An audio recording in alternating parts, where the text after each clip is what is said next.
Hello and welcome to the latest edition of the Public Finance Podcast. In this episode, we're going to be discussing the road ahead, the reality of delivery.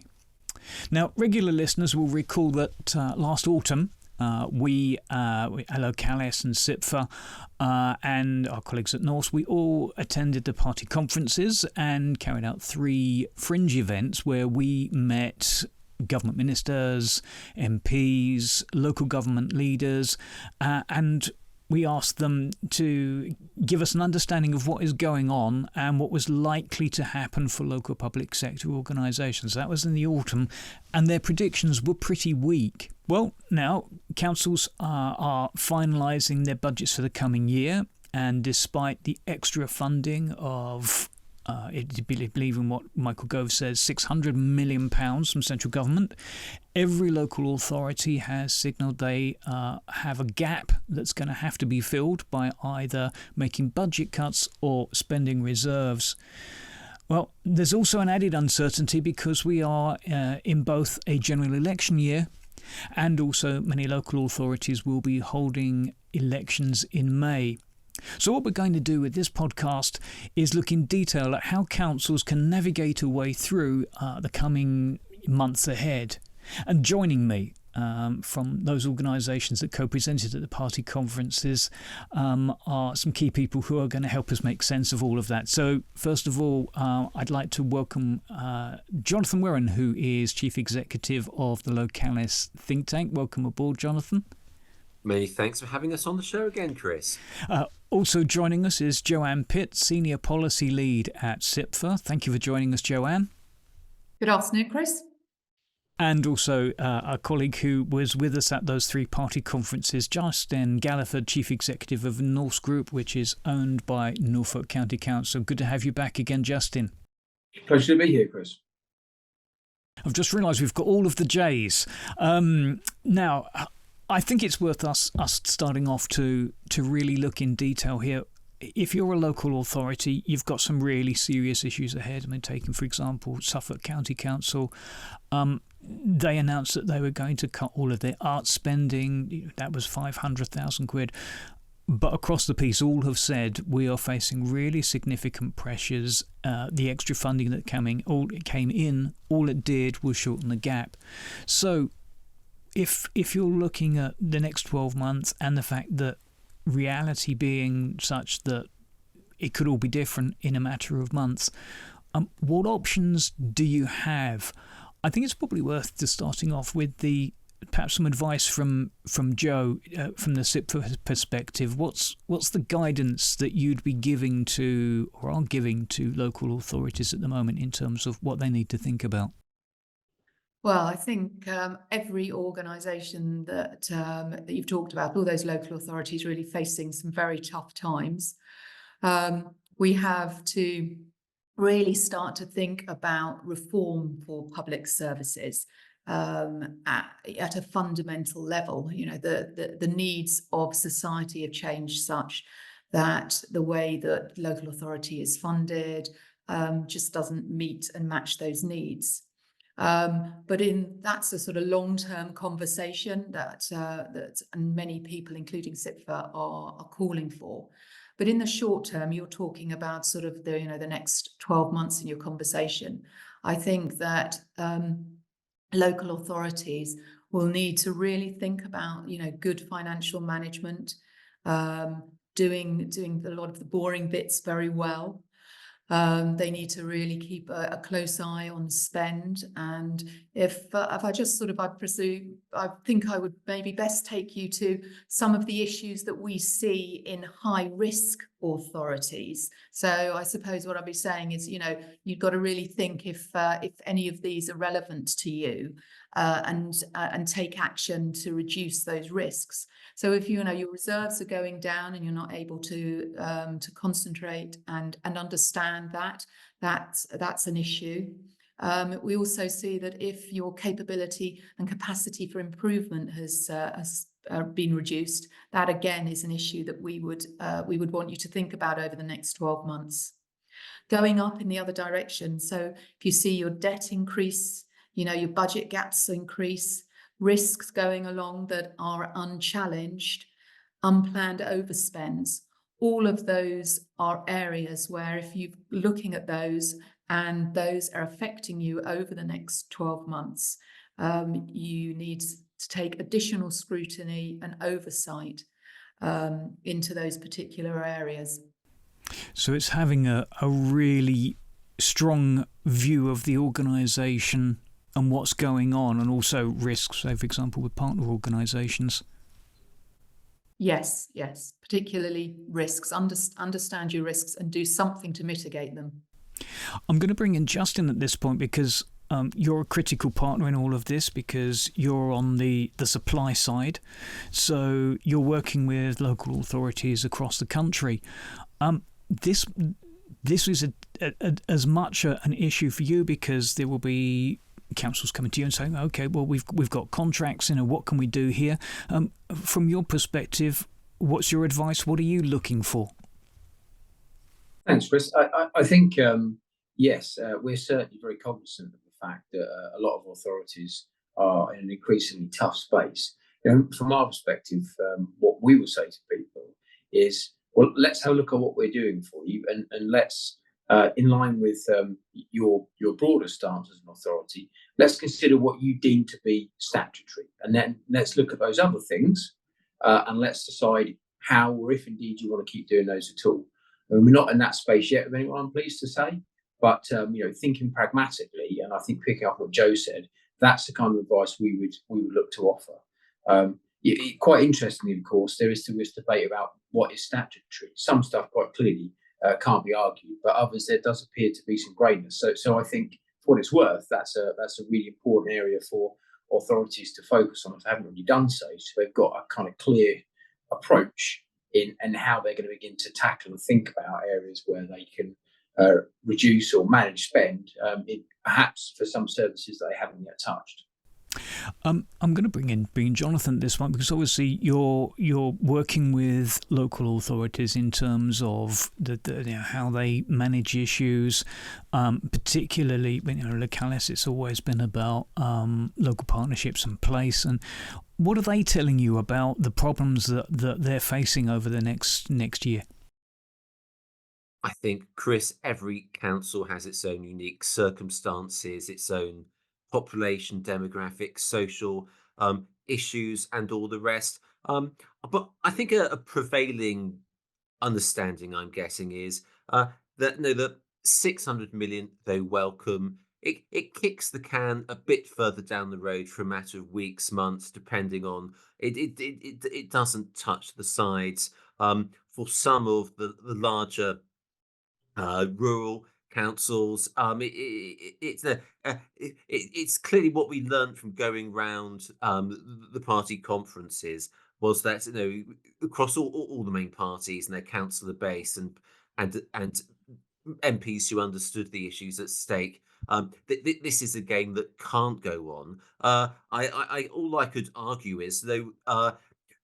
If you can hold on for as long as you can with the best governance, showing probity and attempt to deal through problems. I came very clear, didn't it, in the Liverpool session we had with Dame Margaret Hodge and her position as the former council leader, now chair of the Public Accounts Committee, that an incoming Labour government won't have all the answers, and that councils wouldn't be wise to expect a great deal of largesse. That the fiscal headroom clearly isn't there. Hence the decision by Keir Starmer to row back on the 28 billion every year for 5 years, even down to the final year of a first-term Labour government. So holding on as best you can, but if it's not too gloomy, without any great hope that there'll be there'll be some means of salvation. I think the answers to this is, I think, as Joe was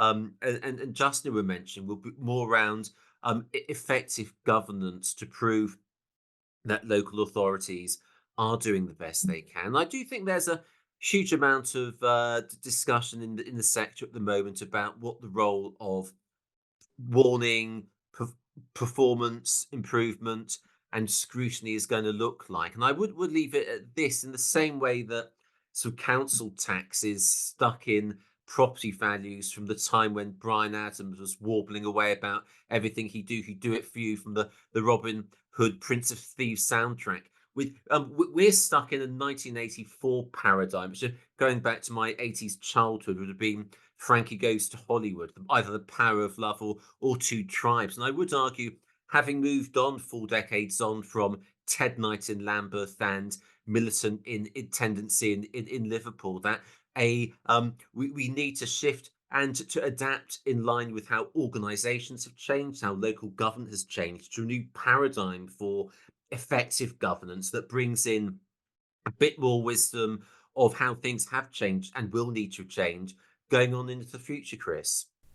I'm going to bring Joe back in here and follow up on what Justin said, because I think it's something that's worth clarifying here around, what actually is a statutory service. So if, from a CIPFA point of view, if you're looking at those things, what stays and what goes, is there a rule of thumb that people can apply? I think it is a very difficult concept, because there is no specific definition. I mean, there are services, obviously, that you have to be provided, a statutory provision of services, for example, around child, adult social care, etc. But what is the debating issue then is the level of statutory service, because it is often not defined in a particular way. There's always a debate about, what's, it's not, it is often sort of discussed as to what is a statutory or minimum level of service. And that, because it isn't defined, allows a great deal of debate and discussion around that provision. So, it is one of those things that has constantly been discussed and debated.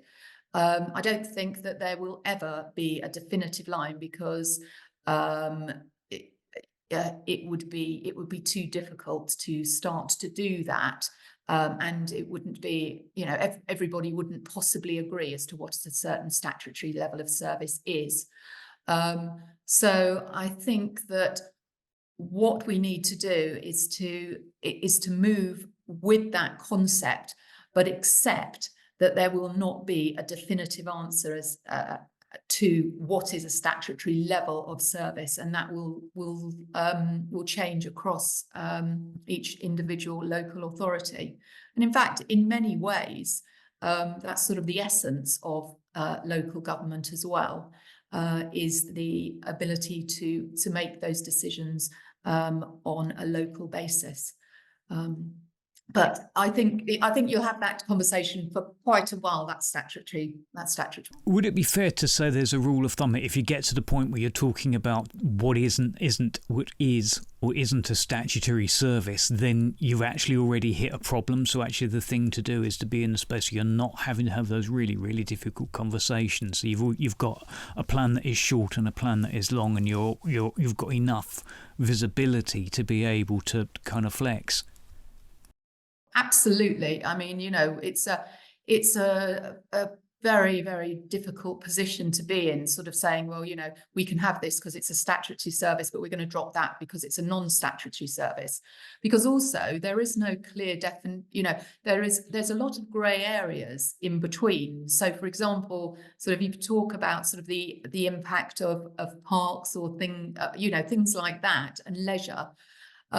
It's really important, and the role that plays in the community and local government and the prevention space, and yet that might not fall as quite to be seen in that statutory box. But a lot of these services that local authorities provide, sort of the cultural services, whilst they might not be statutory in a defined way, they make the environment and people's living conditions that much greater.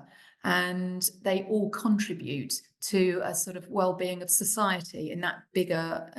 There's a bigger bigger value piece, and also a connection of I pay for my council tax, and therefore and the park at the end of my road is the outward sign of that connection. So it's challenging, isn't it?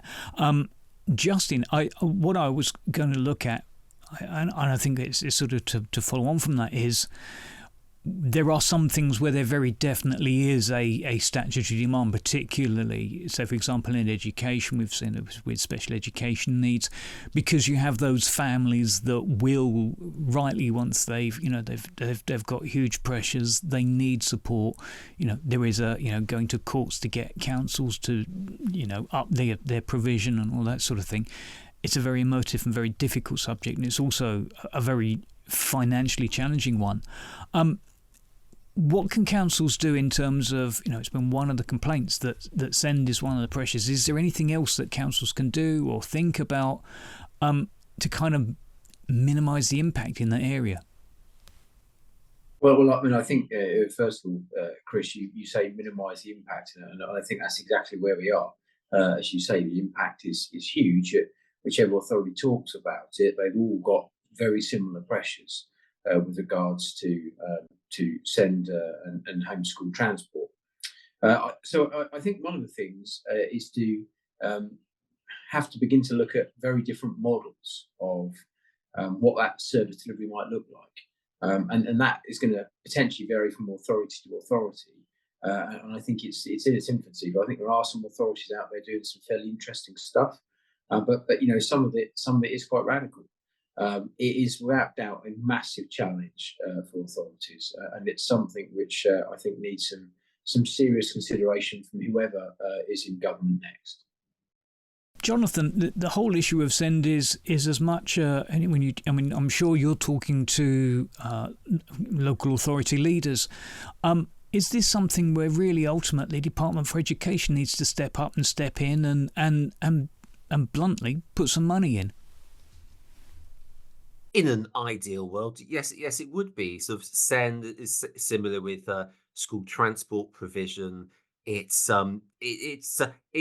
blowing the bloody doors off for the ability to hold things together for many councils, which have been adapting well, have had to adapt well to transform service provision from 2010 onwards. That's all been very well, and that's where we kind of reached this sort of crossroads whereby even the well-run unitary councils that have been doing everything by the book, trying to keep up with their reserves, change and adapt service delivery, learning from the best, simply the quantum of resource isn't there. And we are in this position where, as you say, average residents are paying more, and everyone's going to max up to the maximum just below 5% council tax increase, based on the 1991 property models for services they don't receive. It would be nice if there was more of a whole place, a transformative look at this in terms of other Whitehall budgets, and maybe looking at that. You always got to try and find some sense of hope in this. It's too easy it's to a penny to find the pessimism here, but the trailblazer deals being offered to Greater Manchester and the West Midlands, where you have essentially 5 mainstream central government departmental budgets and their individual funding streams being unwired to be reassembled at a regional, sub-regional level might make sense. Whether this will come soon enough to unpack it for those parts of the country that don't have a strategic devolution deal, all the confidence. But again, this goes back to the point, I think, for councils, the best they can do is to box and cox their way through the immediate crises, because ultimately the only alternative is Max Caller and friends will come a knocking, and essentially you won't have that interesting discussion about what is statutory, what's discretionary, how do these two, because those decisions will be taken out of your hands. It will be left to the commissioners to call, and a further increase in council tax for residents. So there are a few good calls out here, but going back to the Whitehall funding model, it would be nice and equitable if the main department especially Department for Education, were being able to offer resources where it's simply ripping apart the ability for councils to cohere financially. Let's look at the other issue that's come up. Council leaders have warned about the pressure on housing budgets due to people in temporary accommodation. One of the trends that's already started to pick up is local authorities buying properties to reduce their budget pressures and turning them into social housing. Is that a credible or a viable option for other local authorities to consider, or is it because the issue here presumably is also you're adding to borrowing, so it's a sort of a catch-22. Joe, have you seen some examples where councils are doing this, and is it a sensible thing to do? I think the housing crisis that we've seen in the country is one of the saddest positions that we've got to at the moment.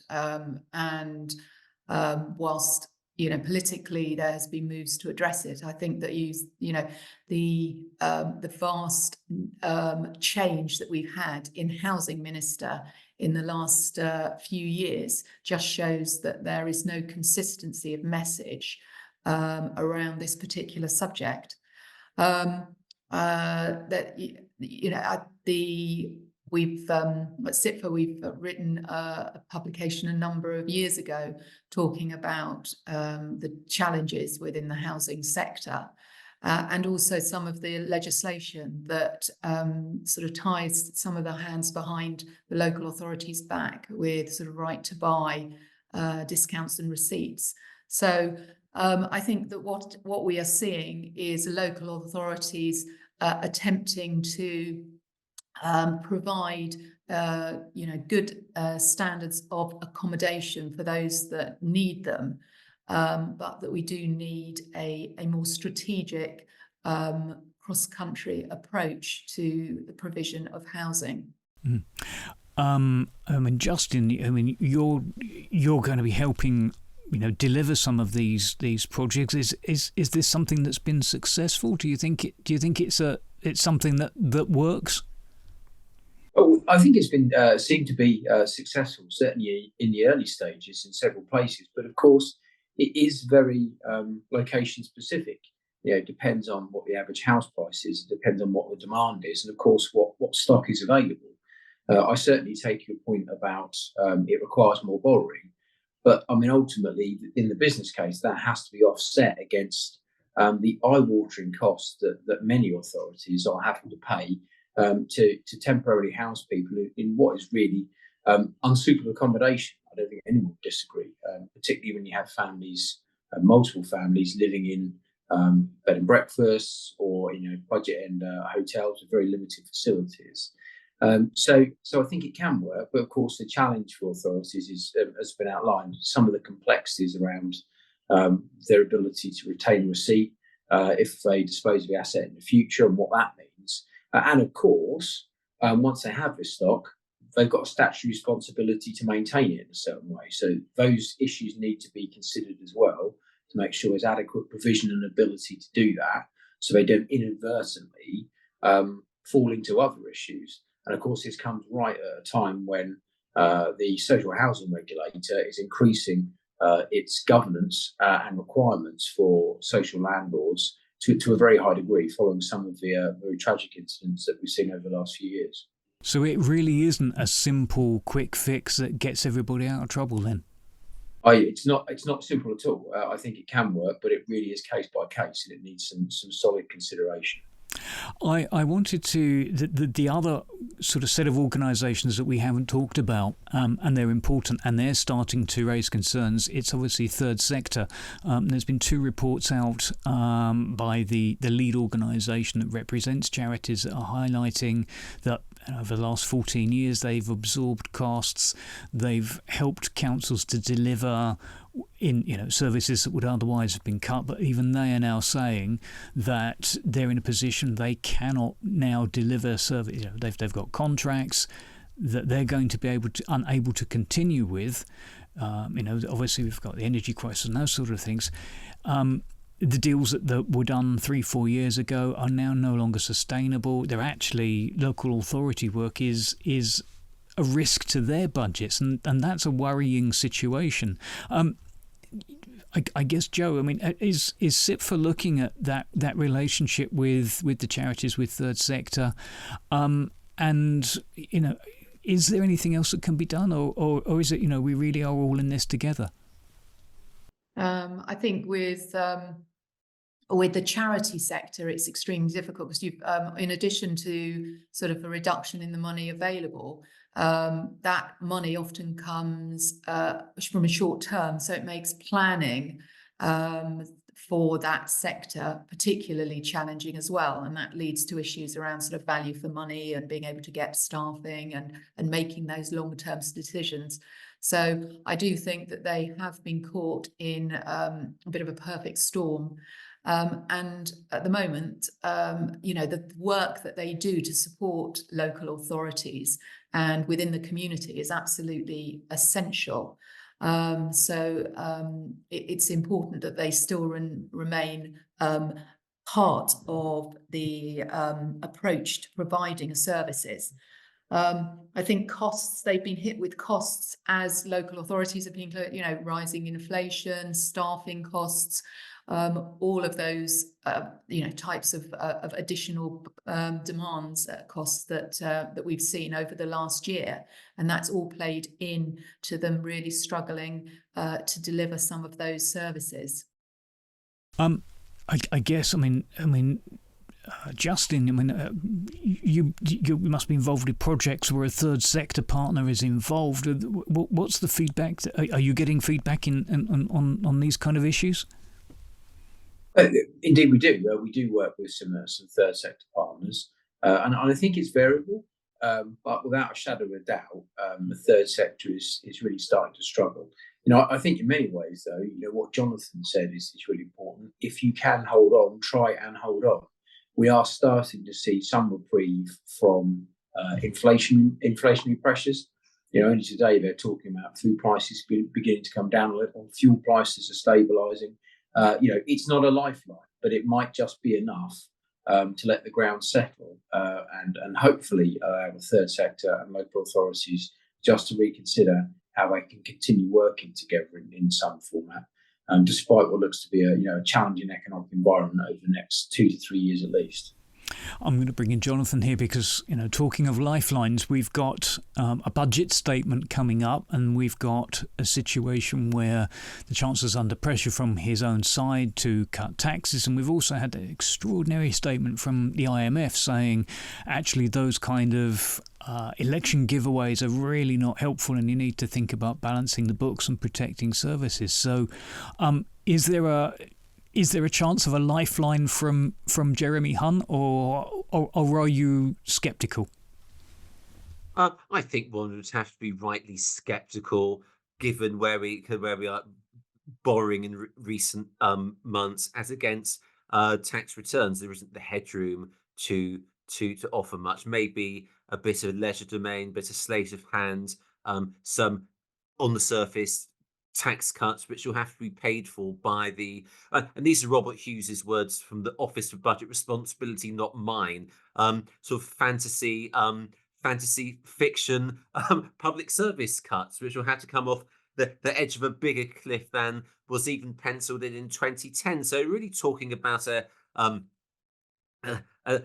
lack of seriousness in addressing revenue expenditure over the next Parliament to the next full spending review period. I say if there is any hope to come, you've got to be hope. It's either in the Trailblazer deals or for the third sector through practical adoption and use of the Procurement Act and the reforms baked into it to ensure there's a greater role for social value in a very tangible and real way, now that social value has matured since Chris White pushed it through as a backbench proposition during the coalition years. I think it's what we've got to look at is the available spend we do have, which is a given, and how we can best use that for the benefit of communities to bring in, to retain the institutional, the community knowledge of our third sector body. So I'd say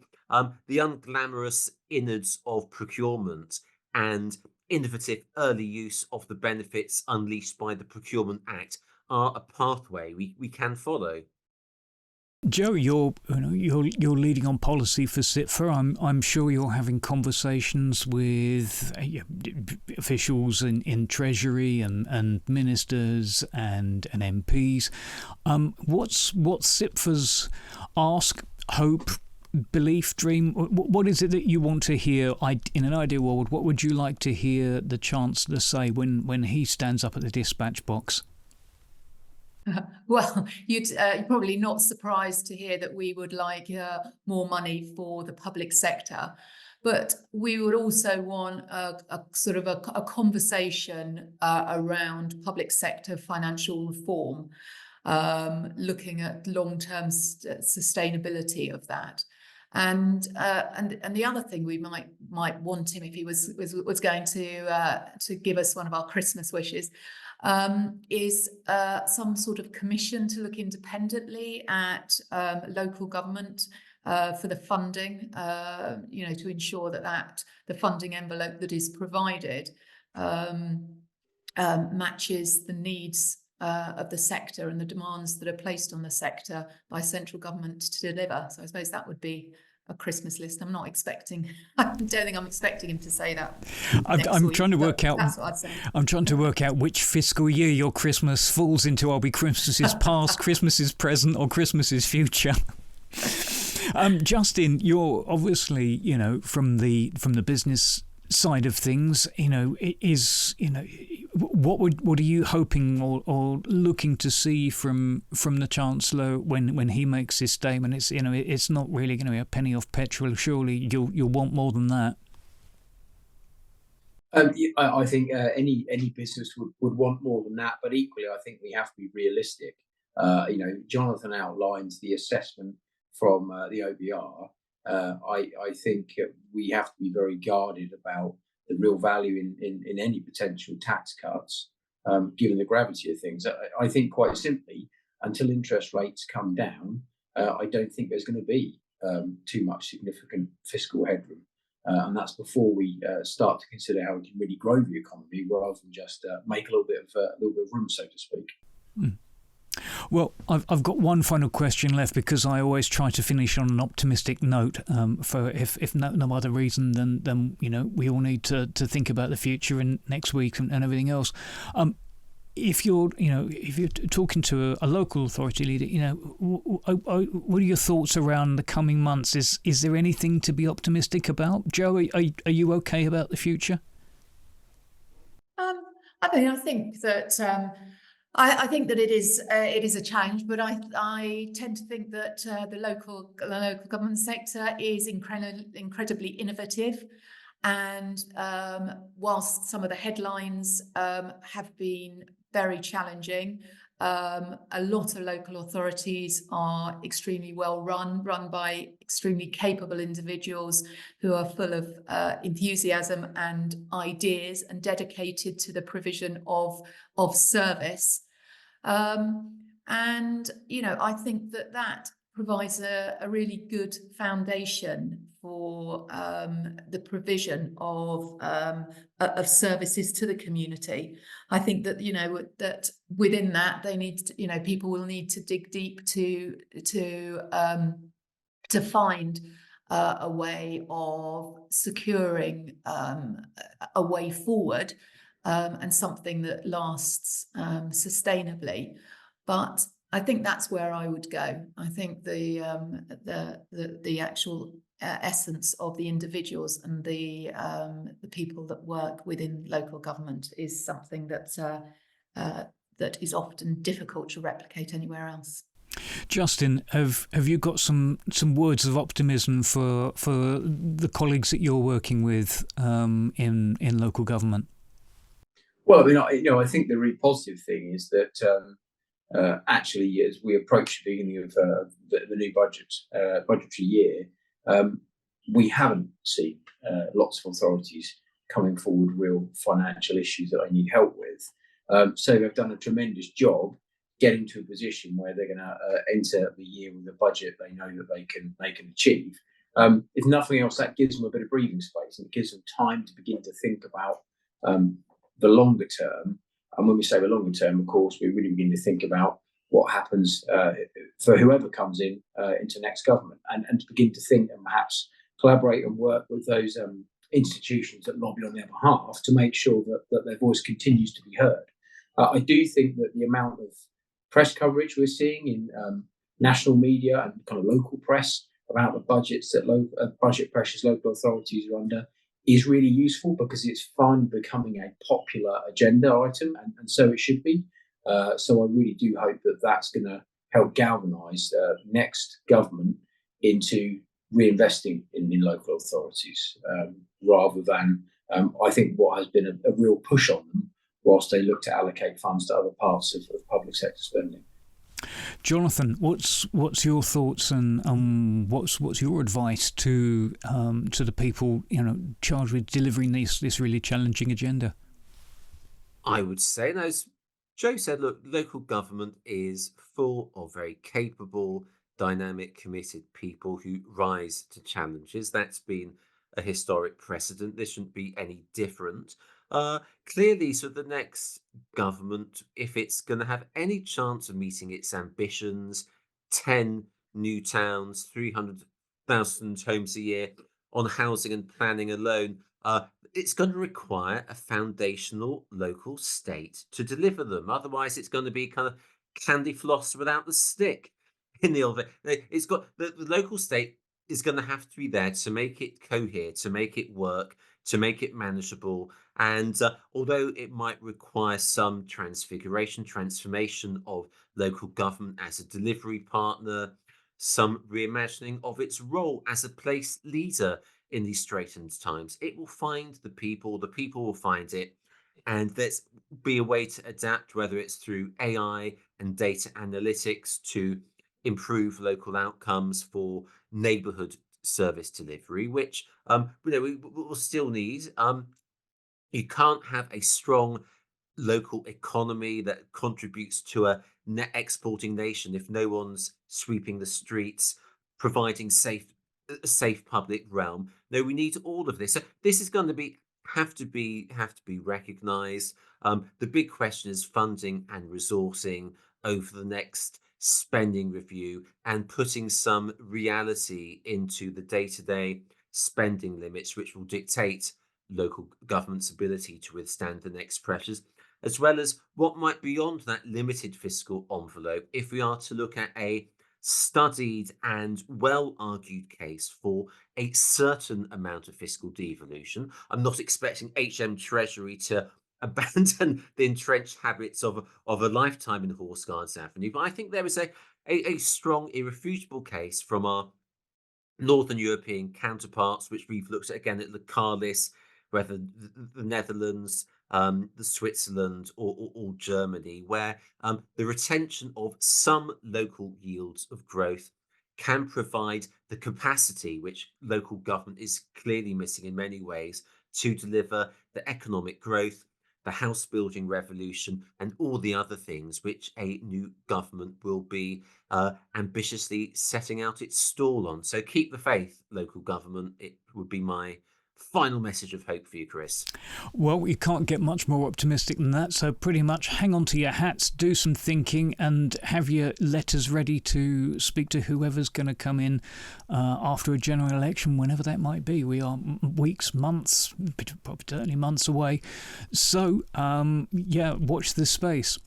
And on that note of optimism, all that leaves me to do is thank our very special guests for joining me today. To Jonathan, Joe and Justin, thank you very much indeed for joining us. Thank you. Pleasure. Thank you. And obviously, thank you for joining us. I hope you've enjoyed this very special edition of the Public Finance Podcast. There are other editions in the series available if you haven't listened before. And with a look to the future, we also look forward to you joining us again for the next edition. Thank you for listening.